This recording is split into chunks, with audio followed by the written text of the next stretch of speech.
Inilah dunia setelah tercemar limbah nuklir. Para hewan menjadi penguasa, sementara manusia direndahkan menjadi hewan peliharaan. Pembalikan peran yang absurd ini seakan menanyakan kita, apakah pelestarian lingkungan ada hubungannya dengan kita? Lautan ditelan oleh limbah nuklir yang dibuang sembarangan, kehidupan laut mati dalam skala besar, dan pantai setiap harinya dipenuhi dengan mayat-mayat baru.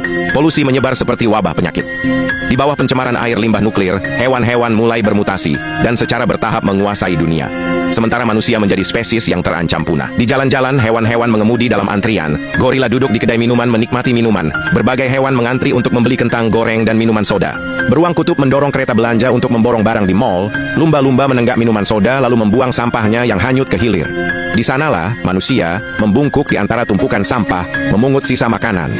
Dingin dan kelaparan membuat mereka berani memakan apa saja, dan pada akhirnya mereka tumbang, dikelilingi oleh plastik dan racun, menjadi sampah baru. Mereka duduk di sofa membelai manusia peliharaan, mereka yang terus-menerus memesan barang secara online. Mereka menikmati hidup berkualitas tinggi, duduk berkumpul di sekitar meja rapat untuk menandatangani sebuah perjanjian yang memastikan manusia tidak akan pernah bangkit lagi. Rumah manusia dihancurkan sepenuhnya. Tangisan dan jeritan bergema di udara. Tetapi hewan-hewan yang sudah terbiasa dengan suara bising tidak menghentikan pekerjaan mereka.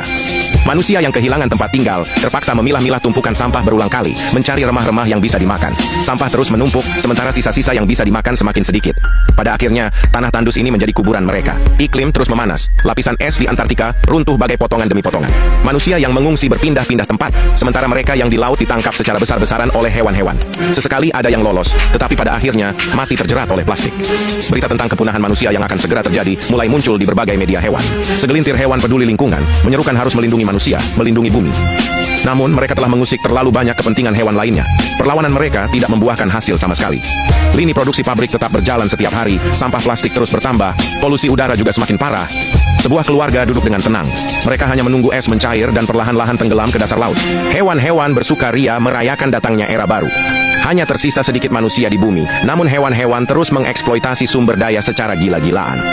Manusia berlari tak karuan, manusia terakhir di bumi akhirnya juga diawetkan dalam bentuk fosil dan dipajang di Museum Nasional. Papan keterangan bertuliskan, ini adalah manusia, spesies yang pernah menguasai bumi. Jadi apa yang kau pelajari tentang film singkat ini? Saya direksi dari Divisi Cabang Uganda, see you di next video.